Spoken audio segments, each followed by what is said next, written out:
사랑이 많으시고 자비로우신 하나님 아버지, 오늘도 우리와 함께 하심을 감사합니다.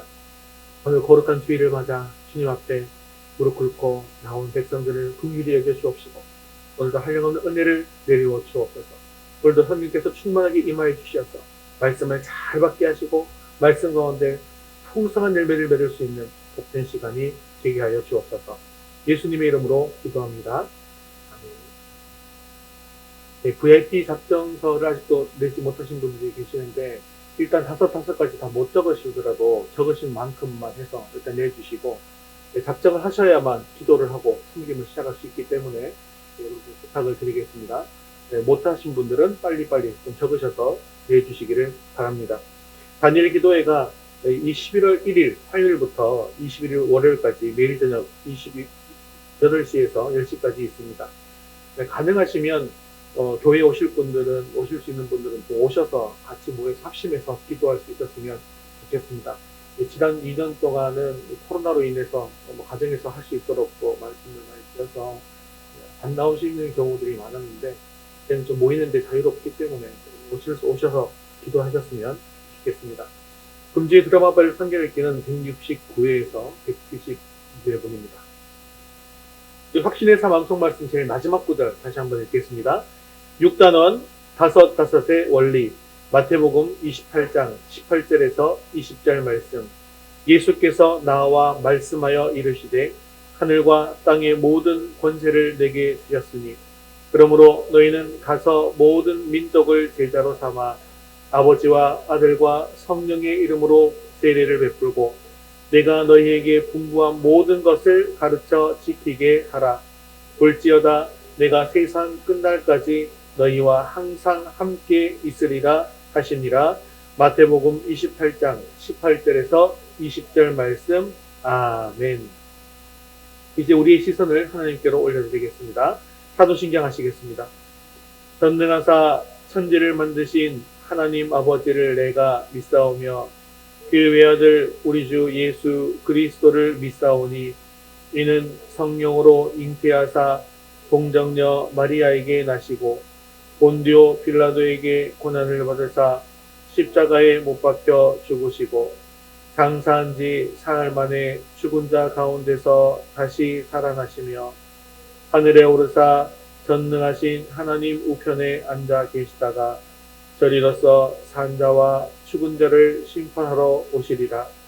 성령을 믿사오며 거룩한 공회와 성도가 서로 교통하는 것과 죄를 사하여 주시는 것과 몸이 다시 사는 것과 영원히 사는 것을 믿사옵나이다.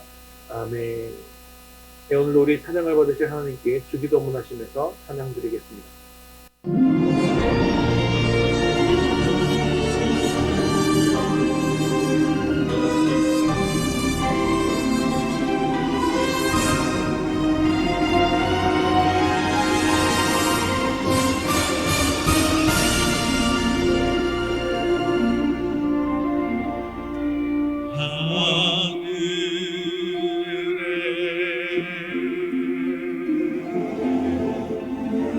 계신 아버지 이름 거룩하사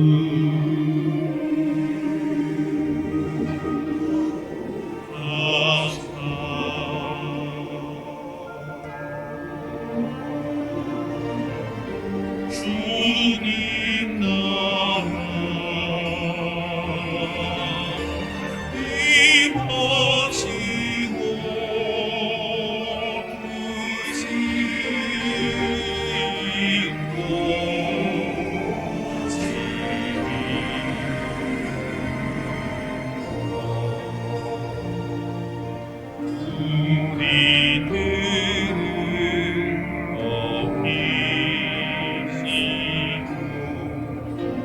우리는 죄다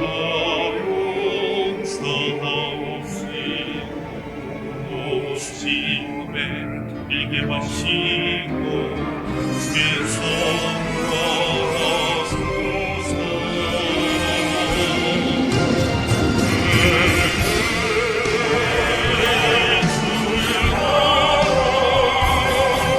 주의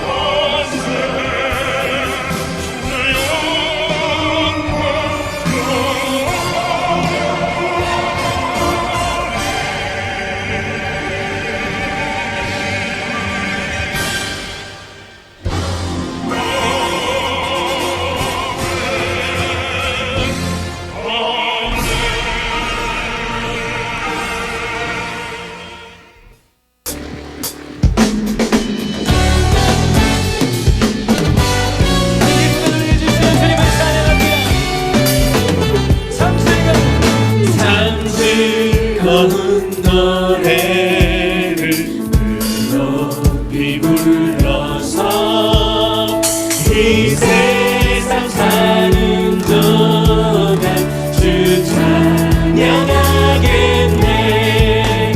복 주실 산에 올라 멀리 바라보니 나 건너갈 요단강 뚜렷이 보이네. 참 즐거운 노래를 높이 불러서 내 영혼 구원하신 주 찬양하겠네. 땅 위의 성도들이 부르는 노래 저 하늘의 천사들 다 환영하겠네. 사랑한다 늘 높이 부르세. 하늘에서 주신 주 찬양하여라. 사랑한다 다 함께 부르세.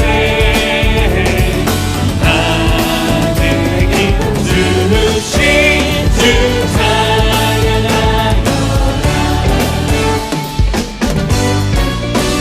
우리 기쁜 노래 함께 주님을 찬양하라.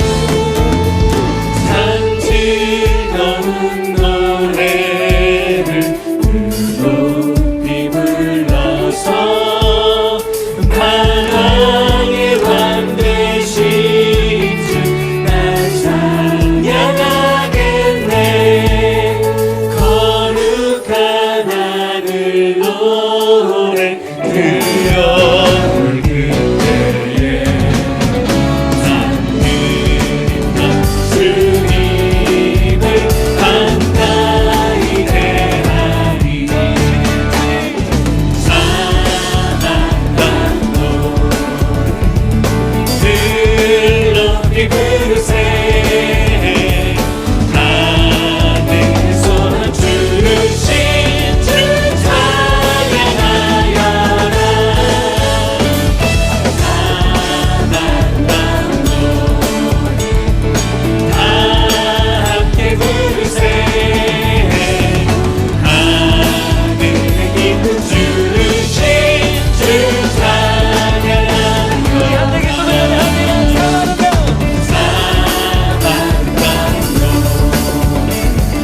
늘 높이 부르세. 하늘에서 주신 주 찬양하여라. 사랑한다 다 함께 부르세. 하늘이 주신 주 찬양하여라.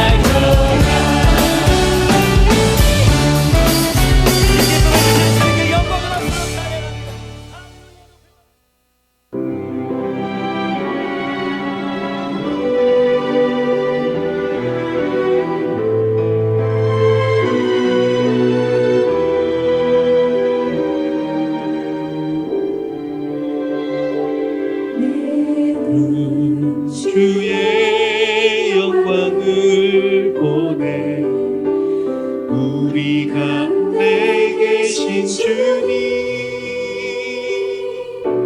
그 빛난 영광 온 하늘 덮고 그 찬송 온 땅 가득해 내 눈 주의 영광을 보내 찬송 가운데 서신 주님의 얼굴은 온 세상 향하네 권능의 발을 드셨네 주의 영광 이곳에 가득해 우리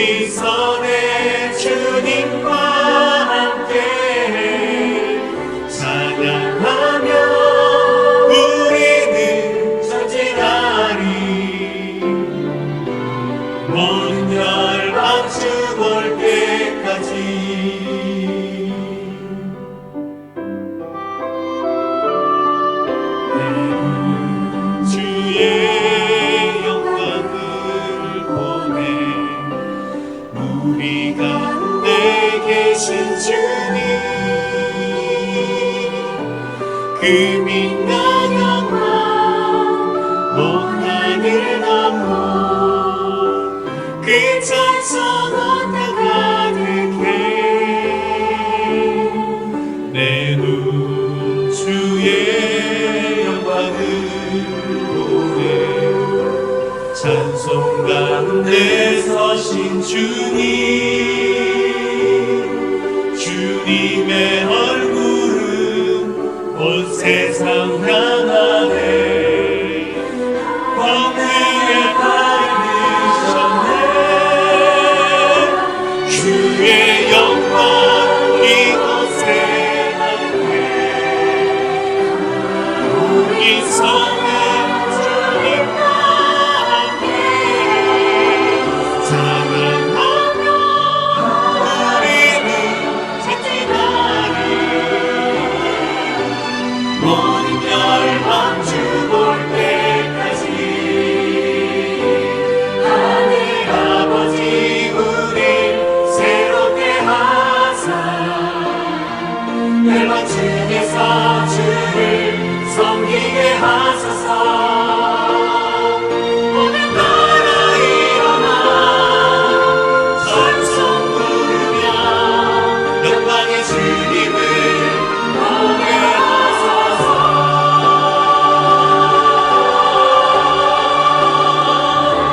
주의 영광 이곳에 가득해 우리 성은 주님과 함께 찬양하며 우리는 전진하리 모든 열방 주볼 때까지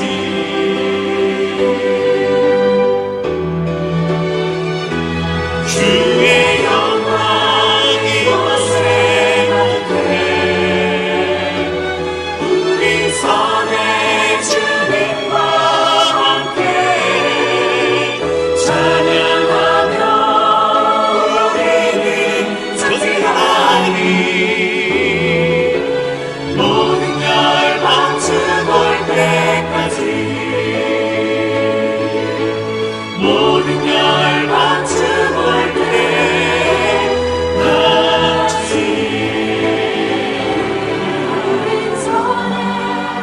오늘 예배를 위해서 함께 기도하겠습니다. 오늘 우리 예배 가운데 충만하게 임하여 주셔서 우리 예배를 기뻐 받아 주옵소서. 오늘도 주님의 음성을 듣기를 원합니다.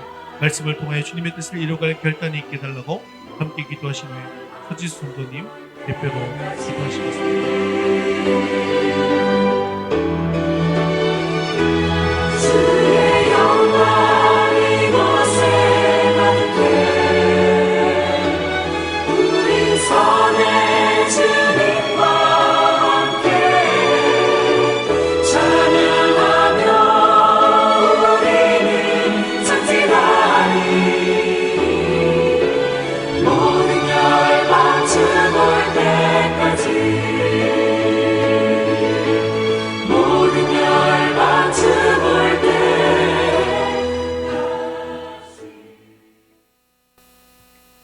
생명의 근원이 되시는 하나님 아버지, 풍요로운 결실의 계절 가을을 허락하시니 감사합니다.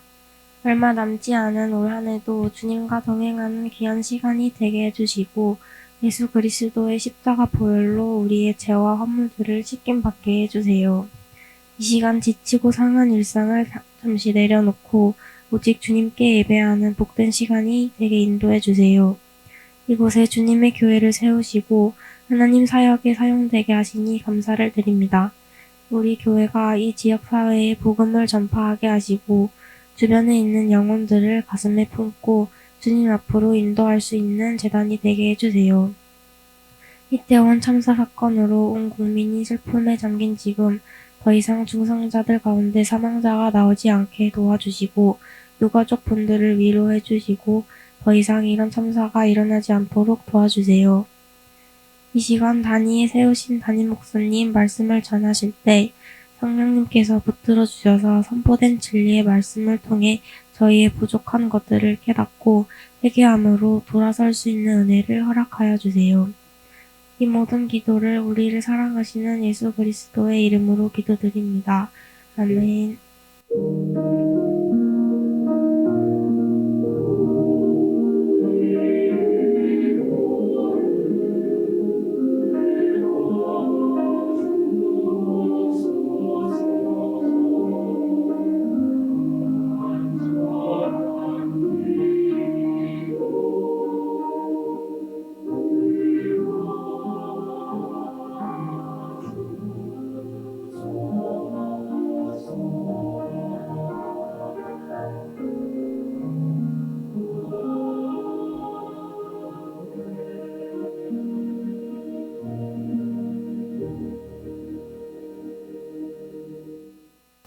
오늘 주신 하나님 말씀은 에베소서 2장 14절에서 16절까지 말씀입니다.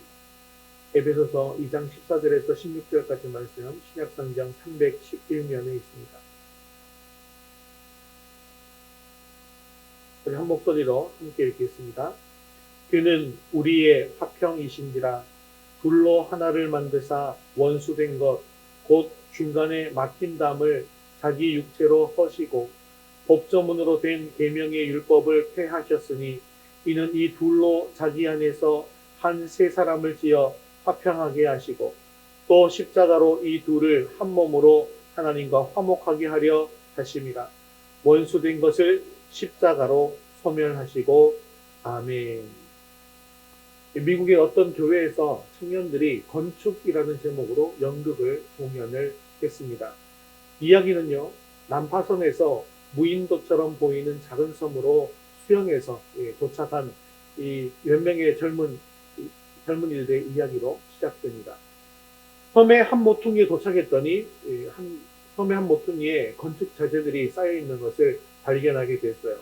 그들은 이 건축 자재로 무엇을 할까 이야기를 나누었습니다. 우리가 살 집을 먼저 만들면 좋겠다 라고 한 젊은이가 이야기를 했어요. 어떤 믿음이 좋은 한 젊은이는 이 재료로 우리가 교회를 먼저 만들면 좋겠다라고 이야기를 했습니다. 그때 다른 청년이 갑자기 조용히 하라고 합니다. 근처에 또 다른 섬이 있었는데 그 섬에서는 또 원주민들의 시끄러운 소리가 들려왔기 때문입니다. 지금 이 가까운 곳에서 원주민들이 있으니 이들이 언제 우리에게 쳐들어올지 모르니까 이 재료를 가지고 담을 쌓자고 주장했습니다. 마침내 그들은 이 청년의 의견에 찬성해서 담을 쌓는 공사를 시작했습니다. 한참 공사를 하고 있는데 낯선 청년이 이 섬으로 수영을 해서 오는 거예요. 그래서 그 청년을 붙잡았습니다. 너는 누구냐라고 묻는 이들에게 붙잡힌 청년은 기가 막힌다는 듯이 이렇게 대답을 했어요. 나는 이 섬과 저쪽 섬을 모두 소유한 취장의 아들이다. 이 건축 자재는 내가 아버지의 허락을 얻어서 이 섬과 저 섬을 잇는 다리를 만들려고 했던 것인데 당신들은 다리 대신 담을 쌓고 있군요 라고 말했습니다. 그랬더니 그 청년을 붙잡았던 사람들이 저놈이 수상하다 라고 하면서 한 사람이 나서서 이 사람을 때리기 시작합니다. 그때 천둥과 같은 소리가 꽝 하고 나면서 번쩍번쩍 하다가 무대가 캄캄해집니다. 그리고 다시 이 무대가 밝아졌을 때 이 추장의 아들은 십자가에 매달려 있었고 다 죽어가면서 이렇게 이야기를 했습니다. 나는 다리를 놓고자 했는데 당신들은 담을 쌓고 있군요. 한 시인은 현대인이 필요한 다리는 놓지 않고 벽을 쌓는 일에 열중하고 있다라고 노래했습니다. 그 말이 틀린 것 같지는 않지요. 우리나라만 보더라도 연일 보수와 진보가 담을 쌓고 싸우고 있습니다. 노와 사가 담을 쌓고 싸우고 있습니다. 세대와 세대 사이의 벽도 넘기 힘든 벽이 쳐져 있죠. 지금도 이런 넘기 힘든 벽들이 많이 있지만 그 어떤 시대에 존재했던 벽보다도 예수님 당시에 유대인과 이방인 사이의 벽은 대단히 견고한 벽이었습니다. 당시의 유대인들은 이방인들을 개라고 불렀어요. 심지어 해산하는 이방 여인을 보게 된다면 절대로 돕지 말아야 한다라고 교육을 받을 정도였습니다. 왜냐하면 이방 여인이 아기를 낳게 되어지면 저주받은 족속이 많아진다라고 생각했기 때문인 것이죠. 반면에 당시에 그리스 로마를 대표했던 이방인들 사이에는 유대인들은 야만인 중에 야만인이고 되도록이면 이 땅에서 멸종해야 될 종족이다라고 이야기했습니다. 그런데 한순간 이런 유대인과 이방인 사이에 두껍고 견고한 벽을 무너뜨린 새 공동체가 탄생하게 됐습니다. 그것이 바로 예수 그리스도를 믿는 신약교회 공동체였던 것입니다. 어느 날 교회 안에 유대인과 이방인이 나란히 함께 앉아서 하나님을 예배하고 있는 상상할 수도 없는 기적적인 모습이 나오게 된 것입니다. 이런 기적적인 화평이 어떻게 일어나게 된 것일까요? 오늘 말씀을 통해서 주님께서 일으키신 화평을 우리 모두 함께 이루시는 저와 여러분 될 수 있기를 주님의 이름으로 축원합니다. 우리 첫 번째 같이 읽겠습니다. 둘로 하나를 만드심으로 화평을 주심. 14절 상반절 읽겠습니다. 그는 우리의 화평이신지라 둘로 하나를 만드사. 주님께서는 사람들을 하나로 만드심으로 말미암아 화평을 주십니다. 여기서 둘이라고 하는 것은 우리가 앞서 살펴본 것처럼 유대인과 이방인을 의미합니다. 화평이라는 말은 원어적으로 살펴본다고 한다면 나누어진 둘을 하나로 화해시킴으로써 일구어진 평화다라는 의미입니다. 즉 예수님은 우리의 화평이시기 때문에 이 둘을 하나로 만드셨습니다. 본문 15절에 보시면 이 주님께서는 이 둘로 자기 안에서 한 새로운 새 사람을 지어서 화평하게 하셨다라고 말씀합니다. 이것은 유대인과 이방인의 구분이 없어지게 되었다라는 것을 말하는 것인데요. 이전에는 유대인과 이방인은 엄격하게 구분이 되었습니다. 이것은 하나님께서 아브라함을 택하시면서 아브라함을 택하시면서 유대인과 이방인의 구분이 시작된 것이죠. 그리고 하나님께서는 유대인들이 이방인들의 우상 숭배 습관에 젖어들지 않도록 그들과 교류하지도 못하게 했고 혼인하지도 못하게 했습니다. 그런데 이제는 그 구분이 필요 없게 된 것이죠. 이에 대해서 갈라디아서 3장 28절은 이렇게 말씀하고 있습니다. 같이 읽겠습니다. 너희는 유대인이나 헬라인이나 종이나 자유인이나 남자나 여자나 다 그리스도 예수 안에서 하나이니라. 왜 그렇습니까? 유대인도 헬라인도 종이나 자유인이나 남자나 여자나 다 그리스도 안에서 새 사람이 되었기 때문입니다. 이제는 그리스도 안에 있으면 유대인도 이방인도 아니라 새 사람이 되는 것입니다. 유대인과 이방인이 하나가 되기 위해서 유대인도 이방인처럼 할 필요가 없었고 이방인도 유대인처럼 할 필요가 없었습니다. 그들은 모두 그리스도인이라고 하는 새 사람이 됨으로 서로 하나가 될 수 있었다는 것이죠. 우리가 하나님 앞으로 나아가는 것은 내가 더 종교적이기 때문에, 내가 더 지성적이기 때문에, 내가 더 능력이 많기 때문에가 아닙니다. 오직 하나님 앞에서 나는 너무나도 무기력한 죄인임을 인식하고 그리스도의 보혈이 필요한 사람이라는 것을 알고 내가 주님을 영접했기 때문이라는 것이죠. 그러므로 우리가 이 땅에 진정한 평화를 가져오기 위해서 가장 먼저 해야 할 일은요, 이 평화의 주님을 사람들이 영접하게 하는 것입니다. 주님께서 사람들을 하나로 만드셔서 평화를 주신다라는 것을 굳게 믿으시고 지금 우리가 작정하고 있는 이 다섯의 VIP를 위해서 기도하고 섬길 수 있기를 바랍니다. 그럴 때 주님께서 그들을 불러두시고 우리와 하나 되게 해주실 줄로 믿습니다. 자, 두 번째 같이 읽겠습니다. 중간에 막힌 담을 허심으로 화평을 주심. 14절 하반절 같이 읽겠습니다. 원수된 것 곧 중간에 막힌 담을 자기 육체로 허시고. 자, 중간에 막힌 담이라고 하는 것은요, 예루살렘 성전의 모양을 염두에 두고 한 말입니다. 성전의 모습을 이렇게 보면 사진이 나와 있죠. 이어진 여러 가지의 뜰로 이 구분이 되어져 있었습니다. 각 뜰에는 높은 담이 쳐져 있어서 서로 구분이 되어 있었고요. 자, 그래서 성전에 들어가고자 하는 사람은 성전 뜰 입구로 이렇게 들어서면 제일 먼저 만나게 되는 것이 바로 이방인의 뜰이었습니다.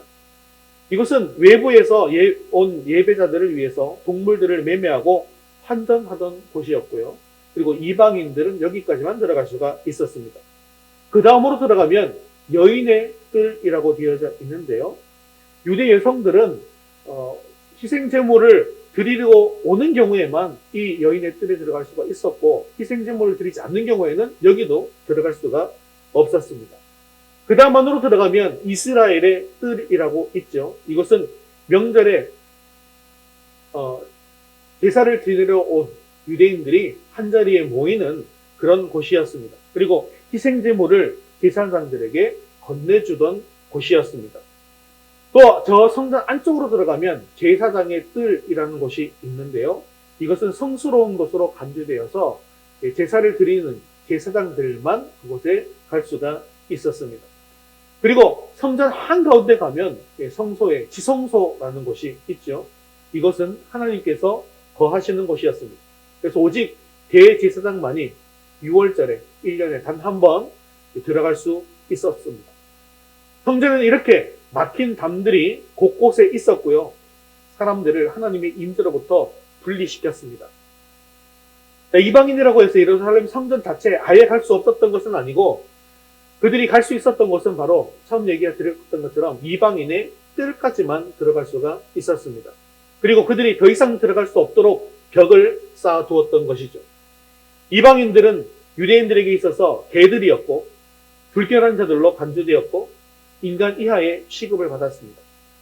이방인들과 사귀는 것, 그것은 불경이었습니다. 그래서 그 벽에는 이방인들이 더 이상 접근할 수 없도록, 이상 접근할 경우, 이제 이 벽을 넘어올 경우 사형을 면할 수 없다라는 경고 조항까지 붙어 있었습니다. 즉, 개종한 이방인들조차도 멸시를 받으며 사람들 사이에서 분리되어 있었다는 것이죠. 또한 성전은 만민이 기도하는 집이라고 이야기했지 않습니까? 그럼에도 불구하고 그 역할을 제대로 감당하지 못했습니다.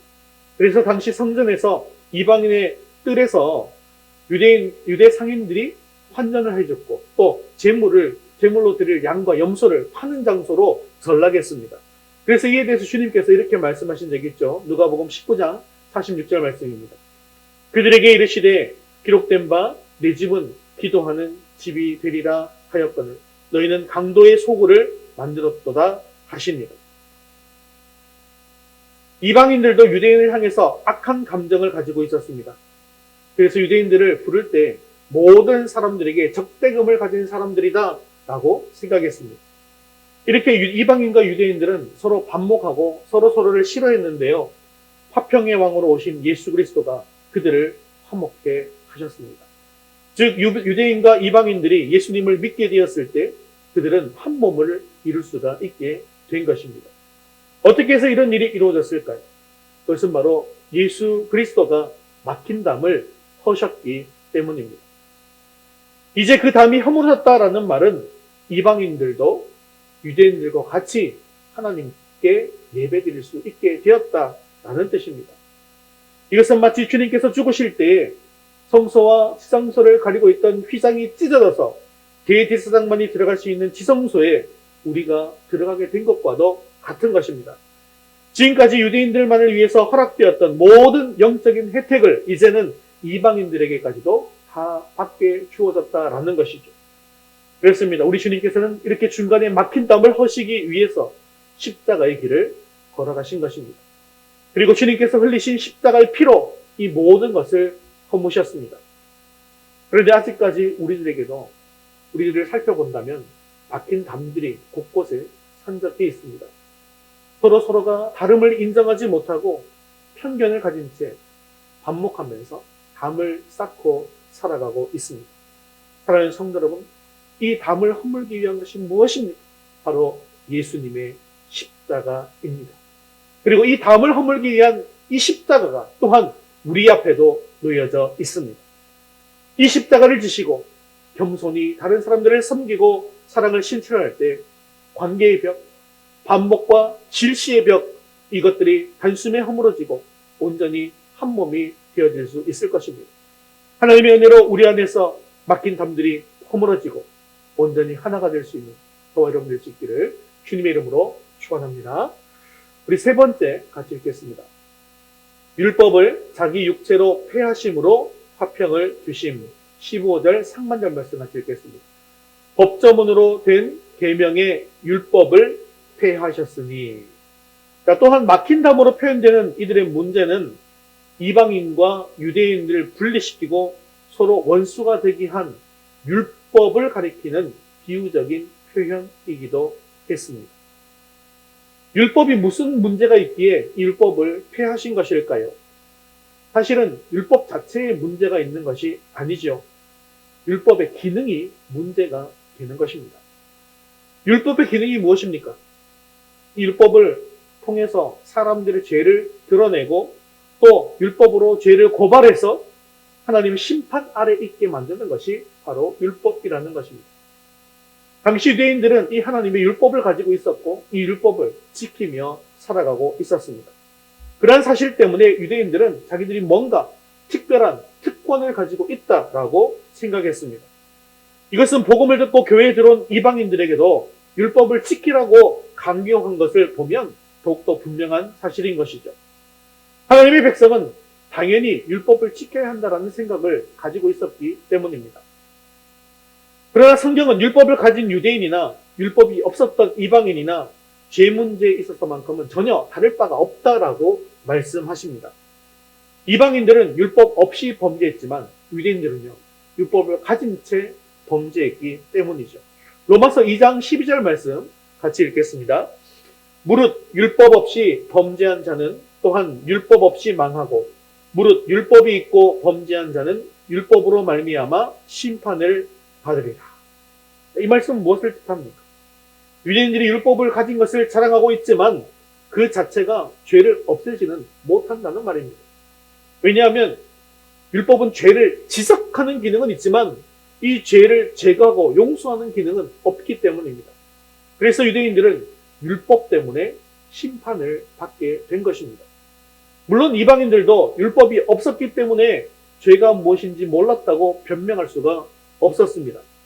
비록 율법은 유대인들만 가지고 있는 것이었지만 율법 없이 지은 죄라고 하더라도 심판을 받게 되기 때문인 것이죠. 그러므로 유대인이든 이방인이든 상관없이 율법은 모든 인류를 하나님의 심판 아래 있게 만드는 법조문이었습니다. 그렇지만 우리 주님께서 이 모든 율법을 자기 육체로 폐지하셨습니다. 이 말은 율법 자체가 사라졌다는 말이 아니에요. 이것은 십자가와 부활을 통해서 율법이 가지고 있는 기능을 무력화시켰다는 것을 뜻하는 것입니다.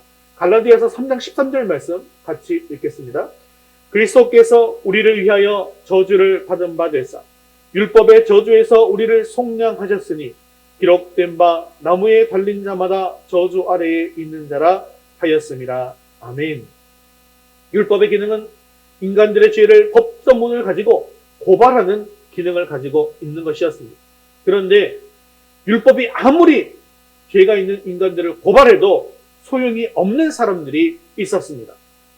그 사람은 바로 주님의 십자가와 부활을 믿고 의지하는 하나님의 백성들입니다. 물론 이들에게도 분명히 죄가 있습니다. 그래서 율법이 정말 열심히 그들의 죄를 고발합니다. 그런데 하나님은 이들을 심판하시지 않습니다. 왜냐하면 우리 주님께서 십자가와 부활로 이미 이 율법의 기능을 무력화시켜버렸기 때문입니다. 그래서 율법의 저주가 이들에게는 통하지 않는 것입니다. 바로 이것이 율법의 저주에서 우리를 속량하셨다라는 말씀의 의미가 되는 것입니다. 율법의 저주가 통하지 않는 자가 된 것은 너무나도 복된 일인 것을 임에는 틀림이 없습니다. 그러나 우리가 잊지 말아야 할 것이 있습니다. 우리를 이 율법의 저주에서 속량시키기 위해서, 해방시키기 위해서 우리 주님께서는 그 온갖 저주를 한 몸에 다 받으셨다라는 사실입니다. 우리가 율법의 저주를 받아서 하나님의 심판을 받고 버림받아야 마땅했지만 우리 주님이 대신 저주를 받으시고 하나님으로부터 버림받았다는 사실을 우리는 기억해야 합니다. 마태복음 17장 46절에는 우리 주님께서 이렇게 부르시는 모습이 나오고 있습니다. 제9시쯤에 예수께서 크게 소리질러 이르시되 엘리 엘리 라마 사박다니 하시니 이는 곧 나의 하나님 나의 하나님 어찌하여 나를 버리셨나이까 하는 뜻이라. 엘리 엘리 라마 사박다니. 나의 하나님, 나의 하나님, 어찌하여 나를 버리셨나이까? 예수님께서는 전혀 죄가 없는 삶을 사셨지만 우리가 율법을 범한 대가를 대신 치르셨습니다. 예수님께서 십자가에 죽으심으로 우리를 대신해서 정죄와 벌을 당하시고 하나님께로부터 버림받으셨습니다. 그렇게 예수님은 우리를 하나님으로부터 멀어지게 하고 정죄하는 법조문으로 된 율법을 폐하신 것입니다. 사랑하는 성도 여러분, 우리에게 주어진 이 구원, 내가 예수님 믿기만 하면 주어지는 이 구원은 결코 값싼 것으로 되어진 것이 아닙니다. 하나님의 외아들 예수 그리스도의 피라는 비싼 대가를 치르고 우리에게 주어진 것입니다. 그러므로 이 큰 은혜를 받은 우리는 하나님의 은혜에 늘 감사하며 구원받은 백성답게 행실로서도 거듭난 새 사람으로 살아가게 되어지는 저와 여러분 될 수 있기를 주님의 이름으로 축원합니다. 우리 네 번째 같이 읽겠습니다. 새 사람을 창조하셔서 화평을 주심. 15절 하반절 읽겠습니다. 이는 이 둘로 자기 안에서 한 새 사람을 지어 화평하게 하시고. 이 말씀은 15절 상반절, 즉 그리스도께서 자기 육체로 법조문으로 된 계명의 율법을 폐하신 목적이 무엇인가에 대해서 이야기하고 있는 것입니다. 동시에 이것은 교회가 어떤 것인가라는 것을 규정하는 말씀이기도 합니다. 여기서 새 사람이라고 하는 것은요, 그리스도 안에서 새롭게 된 사람들의 모임인 교회를 이야기하는 것입니다. 즉 교회라는 것은 전혀 서로 다른 존재들이 예수 그리스도로 말미암아 새롭게 변화되어 하나로 연합해서 새롭게 지음받은 존재라는 것을 말하는 것입니다. 이것을 우리가 이해하기 위해서는 변화라는 것을 이해할 필요가 있는데요. 변화는 물리적 변화와 화학적 변화가 있습니다. 물리적 변화가 무엇입니까? 그 재료의 성질은 변하지 않으면서 모양만 바뀐 것을 이야기하는 것이죠. 즉 목재를 가지고 의자나 책상을 만든다고 한다면 이 목재의 성질은 변하지 않지만 모양은 우리가 쓰기 좋은 탁자나 의자로 바뀌게 되어지는 것을 이야기하는 것이죠. 반면에 화학적 변화는 무엇입니까? 그것은 모양도 바뀌지만 그 물질의 성질까지도 바뀌는 것을 이야기합니다. 그래서 우리가 학교에서 화학 시간에 배우는 거 있잖아요. 자, 물이 있는데요. 이것을 전기로 분해하면 어떻게 됩니까? 수소와 산소로 이렇게 나뉘어지게 되어지는 것이죠. 물은 액체지만 수소와 산소는요, 기체입니다. 모양 자체가 달라지는 것이죠. 그리고 눈에도 보이지 않습니다. 성질도 전혀 다릅니다. 그런데 교회가 바로 이러한 화학적 변화를 겪는 것과 같다는 것입니다. 그렇다면 지금 사도 바울이 말하는 둘이라는 것은 누구와 누구를 이야기하는 것입니까? 예, 유대인과 이방인들입니다. 여러분 이들의 면면을 살펴보시길 바랍니다. 이들은 전혀 다른 사람들입니다. 결코 함께 어울릴 수 없는 사람들입니다. 그들은 생각하는 사고 자체가 다르고 살아가는 방식 자체가 완전히 다릅니다. 유대인들은 이방인들을 개대시만도 못하게 여겼습니다. 이들 사이에는 어떤 것도 같은 것이 없습니다. 그런데 그런 이들을 그리스도께서 어떻게 하셨다는 것입니다. 우리는 여기서 이들의 이 변화를 잘 살펴보아야만 하는 것입니다. 이것을 정확하게 알기 위해서 우리가 주목해야 할 단어가 있습니다. 그것은 바로 지어라는 단어입니다. 헬라어로는 크티조인데요. 이것은 바로 창조를 뜻하는 것입니다. 그러니까 이것은 예수 안에서 완전히 새로운 것으로 창조된 것을 이야기한다는 것이죠. 이것을 좀 더 명확히 해주는 말이 바로 한 세 사람입니다. 이것 또한 정확하게 우리가 이 말을 보아야 합니다. 먼저 주목해야 될 것은 한이라는 표현이죠. 이것은 하나를 가리킵니다. 말하자면 한 사람이라는 것이죠. 그렇습니다. 여러 사람이 아니라는 거예요. 지금 교회에는 여러 사람들이 들어와 있습니다. 크게 나누어 봐도 유대인과 이방인, 헬라인, 이런 전혀 다른 사람들로 구성되어져 있더라는 것이죠. 그런데 그렇게 다른 많은 사람들이 있지만 그들이 다 어떻다는가요? 단 한 사람이라는 것입니다. 그런데 보십시오. 더 나아가서 그 한 사람이 어떤 사람이라는 것입니까? 세 사람이라는 것입니다. 그렇습니다. 이것이 교회의 진정한 모습인 것을 기억하시길 바랍니다. 우리 교회 안에도 여러 사람들이 모여 있습니다. 다양한 직업을 가지고 있고, 다양한 학식을 가지고 있고, 다양한 성격을 가지고 있고, 다양한 출신, 다양한 취미를 가진 많은 사람들이 있습니다. 그런데 이러한 사람들을 가지고 재료를 사용해서 그냥 있는 모습 그대로 데리고 와서 모양만 바뀐 그런 교회로 만드셨다는 것이 아니에요. 다양한 재료를 가지고 있는 다양한 재료를 가진 이 사람들의 재료를 가지고 완전히 다른 모습으로 새로운 사람으로 변화시키고 창조하셨다라는 것입니다. 그것이 바로 교회라는 것이죠. 이미 이러한 성격을 가리켜 사도 바울은 1장에서 교회는 그의 몸이니 라고 했습니다. 즉 우리 모두가 예수 그리스도 안에서 완전히 새로운 그리스도의 몸으로 변화되었다는 것입니다. 우리 각자가 각기 다른 몸이 아니라 그리스도의 지체가 되어 한 몸이 되었다는 것입니다. 사랑하는 성도 여러분, 그렇습니다. 교회는 단순히 종교적 행위를 하는 그런 단체가 아닙니다. 기쁨과 슬픔을 모두 함께하는 한 몸 공동체입니다. 운명 공동체이고 생명 공동체이고 사랑 공동체입니다. 그리스도의 한 몸을 이루도록 하기 위해서 새롭게 창조된 것이 바로 교회입니다. 지금껏 다른 성도들과 다른 것 때문에 불평하고 원망했던 것을 회개하시고 그들과 내가 한 몸인 것을 기억하시기를 바랍니다. 그래서 서로를 위해서 늘 기도하고 축복하고 위해주고 한 몸 된 다른 성도를 위해서 내 몸까지도 내어줄 수 있는 저와 여러분 되시기를 주님의 이름으로 축원합니다. 우리 5번째 같이 읽겠습니다. 둘을 한 몸으로 하나님께 화목하게 하심. 16절 말씀 읽겠습니다. 또 십자가로 이 둘을 한 몸으로 하나님과 화목하게 하려 하심이라. 원수된 것을 십자가로 소멸하시고. 자, 이 말씀 역시 그리스도께서 법조문으로 된 계명에 속한 율법을 자기 육체로 폐하신 목적이 되는 구절입니다. 15절 하반절이 첫 번째 목적인 인간 간의 화평을 말하고 있는 것이라고 한다면 여기서는 두 번째 목적으로 하나님과 인간과의 화목을 이야기하고 있는 것입니다. 여기서 가장 중요한 말씀은 또한 이 둘이라는 표현입니다. 이 둘은요, 우리가 이제까지 살펴본 것처럼 유대인과 이방인이죠. 이 둘을 어떻게 한다는 것입니까? 이 둘을 하나님과 화목하게 하려 한다는 것입니다. 그런데 여기에서 관심을 가지고 보아야 할 것은 유대인입니다. 왜 그렇습니까?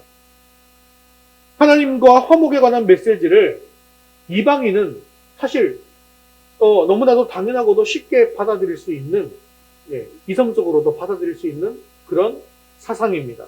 왜냐하면 그들은 하나님과 떨어져서 너무나도 멀리 떨어져 있는 사람들이었기 때문이죠. 그런데 유대인의 경우는 이방인들과는 다르지 않았겠습니까? 그들은요, 하나님의 백성이었습니다. 그들은 하나님의 소유고 하나님의 거룩한 나라였습니다. 제사장 나라였습니다. 그런데 생각해 보십시오. 이러한 그들에게 과연 너희가 하나님과 화목해야 한다라는 메시지가 절체절명에 이르러 가슴에 절절하게 다가왔을까요? 그럴 리가 없습니다. 유대인들은 하나님과의 화목에 관한 이야기는 자기들과 너무나 거리가 먼 이야기다라고 생각했을 것입니다. 자신들은 이미 세상에서 오직 자기들만 하나님과 깊은 화목의 관계에 들어와 있다라고 생각했습니다. 그렇기 때문에 그들이 한 행동이 있지 않습니다. 하나님의 화목제물로 보내신 예수 그리스도마저도 배척해버린 그런 일을 하게 된 것입니다. 그런데 사도 바울은 결코 그렇게 생각하지 않았습니다. 유대인 역시 이방인과 조금도 다를 바가 없이 하나님과 화목해야 한다는 것입니다. 그들에게도 하나님과의 장벽이 있고 그 장벽은 오직 예수 그리스도에 의해서만 무너질 수 있다는 것입니다. 그렇습니다. 이 세상에 예수님 없이 하나님과 화목할 수 있는 사람은 단 한 사람도 없습니다. 그의 신앙 혈통이 아무리 좋고 그가 어려서부터 교회를 떠나본 적이 없다고 할지라도 또한 아무리 그가 선하고 의롭게 사는 사람이라 할지라도 예수님 없이는 결코 하나님 앞에 나아갈 수가 없습니다. 왜냐하면 모든 인간은 근본적으로 죄인이고 죄인이 하나님과 화목할 수 있는 길은 하나님께서 죄인들을 위한 화목제물로 세상에 보내신 예수 그리스도를 믿는 길밖에는 방법이 없기 때문입니다. 주님은 십자가로 이방인과 유대인들을 한 몸으로 만들어 하나님과 화목하게 했습니다. 이들은 이제 한 몸이 되었습니다. 그리고 먼 데 있는 이방인들에게 평안을 전하고 또한 가까이 있는 유대인들에게도 평안을 전하도록 하셨습니다. 사랑하는 성도 여러분, 아직도 하나님을 알지 못하는 자들은 예수 그리스도의 이 십자가의 능력을 제대로 알지 못합니다. 저와 여러분을 구원하셔서 하나님과 화목하게 하신 이 십자가를 사랑할 수 있게 되어지기를 주님의 이름으로 축원합니다. 그래서 주님의 십자가로 한 몸을 이루게 하신 우리 교회가 더욱더 많은 사람들을 하나님과 화목하게 하는 교회가 될 수 있게 되어지기를 주님의 이름으로 축원합니다. 말씀을 맺겠습니다. 오늘 이 본문은 교회의 중요한 정체성이 무엇인가를 보여주고 있습니다. 그것은 교회가 한 몸이다라는 사실입니다. 정말 다양한 성격과 다양한 계층의 사람들이 모여 있지만 그들은 그리스도 안에서 한 몸이 되어진다라는 것입니다. 왜 그렇습니까? 누구든지 그리스도 안에 있으면 새로운 피조물, 곧 새 사람이 되기 때문입니다. 우리 주님께서는 교회의 화평을 위해서 일하셨습니다. 둘이 하나가 되게 하셨고 막힌 담을 헐어버리셨고 법조문으로 된 율법을 폐하셨습니다. 그 목적은 바로 우리 성도들이 서로 한 몸이 되기 위한 것이고 또한 이렇게 한 몸이 되어서 하나님과 화평 공동체가 되도록 하게 함이었습니다. 주님의 뒤를 따라가는 우리들은 주님처럼 이 교회의 하나됨을 위해서 최선을 다해야 합니다. 우리 주님께서 교회 하나님을 되게 하기 위해서 어떻게 하셨습니까? 대신 저주를 받아주셨고 십자가에서 피 흘리시고 죽기까지 섬기시고 헌신하셨습니다. 이처럼 우리도 교회의 하나됨을 위해서 희생과 헌신과 섬김을 하는 것이 반드시 필요한 것이라는 것이죠. 그렇습니다. 주님의 십자가를 통해서 주님께서 화평을 이루신 것처럼 우리도 주님을 따라 화평을 위해 십자가를 지고 희생과 헌신과 섬김의 삶을 살 수 있기를 바랍니다. 그래서 아직도 하나님과 담을 쌓고 하나님과 화평하지 못한 사람들에게 복음을 전함으로 말미암아 예수 그리스도를 통해서 이 막힌 담을 허물 수 있게 되어지기를 바랍니다. 이 마지막 때 우리 교회가 한마음 한뜻으로 한 몸을 이루어서 세상에 평화를 선포하는 도구로 크게 쓰임받게 되어지기를 주님의 이름으로 축원합니다. 우리 다 같이 자리에서 일어나셔서 헌신송 주는 평화 함께 찬양 드리신 후에 기도와 축도로 예배를 마치겠습니다. 주는 평화 주는 평화 막힌 담을 모두 허셨네 주는 평화 우리의 평화 주는 평화 막힌 담을 모두 허셨네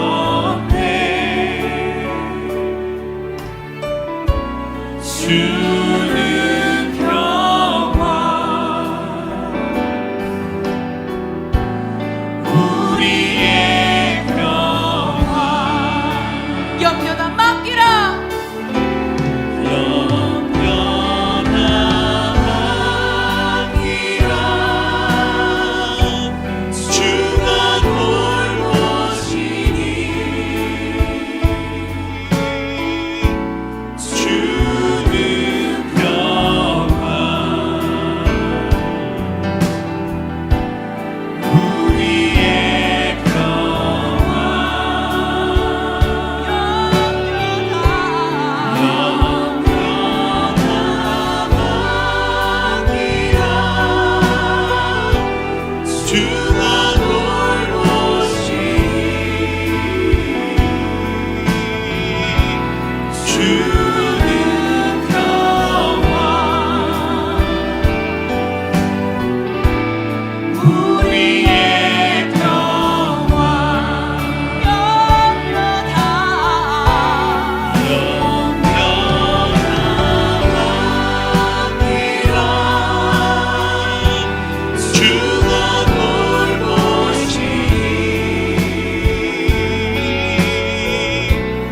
주는 평화 우리의 평화 영원하답니다 주가 돌보시 주는 평화 우리의 평화 두 손 들고 고백하겠습니다. 염려다 맡기라.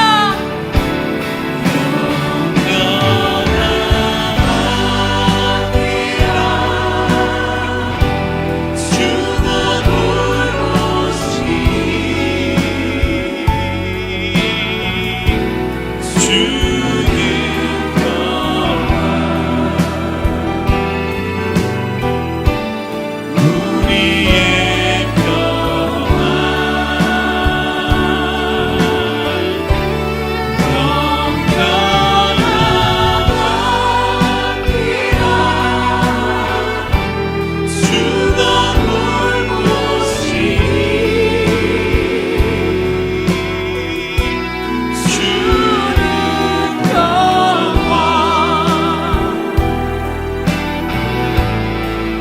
우리의 이 시간 기도하기를 이 시간 우리 말씀 붙들고 함께 기도하겠습니다. 아직도 주님을 알지 못하고 하나님과 화평하지 못한 이들을 다섯 다섯의 VIP로 품고 기도하고 섬김으로 우리와 하나인 세 사람이 되게 하옵소서. 예수님의 십자가로 이방인과 유대인 사이에 맡긴담을 하신 것처럼 우리를 내 십자가를 지고 겸손히 섬김으로 벽이 허물어지게 하옵소서. 서로 다른 이들이 모인 교회이기에 서로 불평과 원망을 가지고 있었던 것을 회개케 하시고 그리스도로 한 몸이 되어 희생하고 섬기는 세 사람이 되게 해달라고 우리 말씀 붙들고 한 목소리 같이 기도하겠습니다.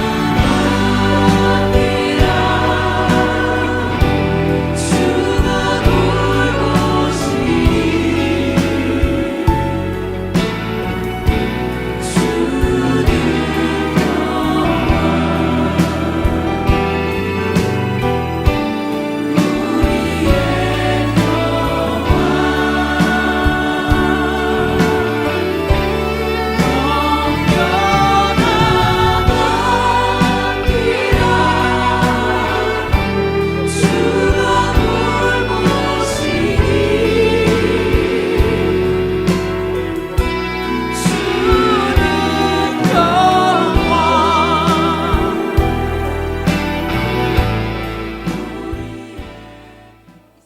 사랑 많으시고 자비로우신 하나님 아버지, 오늘 귀한 하나님 말씀 주심에 감사합니다. 예수님께서는 화평을 주시고자 이 땅에 오셨지만 악한 인간들은 서로 담을 쌓고 질시하고 적대하면서 살고 있었음을 돌아봅니다. 주여, 우리를 용서하여 주옵소서. 주님께서 우리를 하나로 만들어 주심을 굳게 믿고 다섯의 VIP를 위해서 기도하고 섬김으로 우리와 하나인 세 사람이 되게 하여 주옵소서. 또한 우리 안에 막힌 담들이 있습니다. 서로 편견을 가지고 반목하면서 담을 쌓고 있습니다. 주님께서 십자가로 이 담을 무너뜨리신 것처럼 우리도 내 십자가를 지고 겸손히 섬김하고 헌신함으로 말미암아 이 벽이 허물어지게 하여 주옵소서. 주님께서 우리의 화평, 교회의 화평을 위해 일하신 것처럼 우리도 화평의 사도가 다 되게 하여 주옵소서.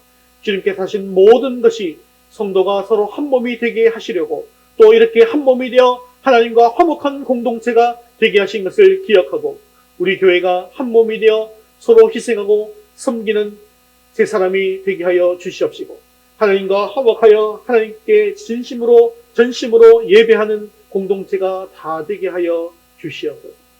내일부터 21일간 단일 기도로 매일 저녁 간절히 부르짖게 되어질 때 우리 앞을 가로막고 있는 모든 장애물들이 완전히 무너지는 기적의 역사가 일어나게 하여 주시옵소서. 사랑이 많으시고 자비로우신 하나님 아버지, 이번 한 주간 우리 모든 성도들이 온전히 하나님만 바라보고 하나님 앞에 나아가서 우리의 마음을 쏟아붓게 하여 주옵소서. 하나님께 부르시는 모든 심령들마다 하나님께서 들으시고 응답하시고 위로하시고 하늘의 복을 내려 주옵소서. 또한 지금 믿음을 잃어버리고 세상에서 방황하는 우리 자녀들을 도우셔서 주님 품 안에 안아 주옵소서. 속히 하나님 품으로 다시 품어 주시옵소서. 우리의 생명 되시고 소망 되시는 예수 그리스도의 이름으로 기도드리옵나이다. 아멘. 이제는 우리 주 예수 그리스도의 은혜와 하나님 아버지의 크신 사랑하심과 성령님의 위로 교통하심, 주님과 같이 막힌 담을 헐어버리고 사람 사이의 화평, 하나님과 화목하기를 원하는 사랑하는 모든 성도를 버려버리고 이제부터 영원까지 함께 있을지어다. 아멘.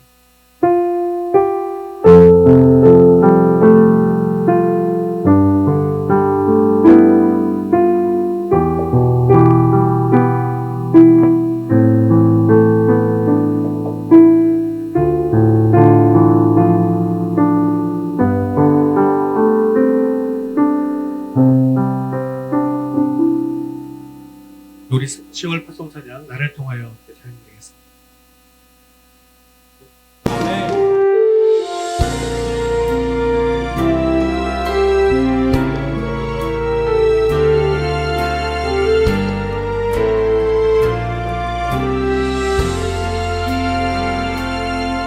지금 서 있는 이곳에서 높임을 받으소서. 내가 밟는 땅 주님의 땅이니 하늘이 주의 이름 높이 올리며 넓은 바다가 주를 노래해.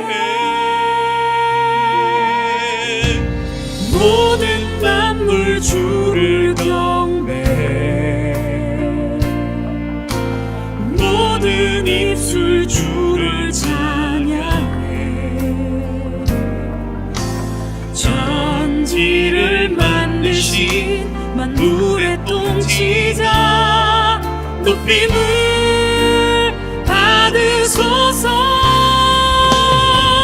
내 평생에 주의 이름 높이며 어느 곳에서든지 주님을 예배하리라. 내가 밟는 모든 땅 아버지의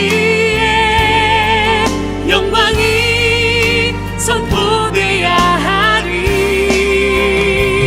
찬양하며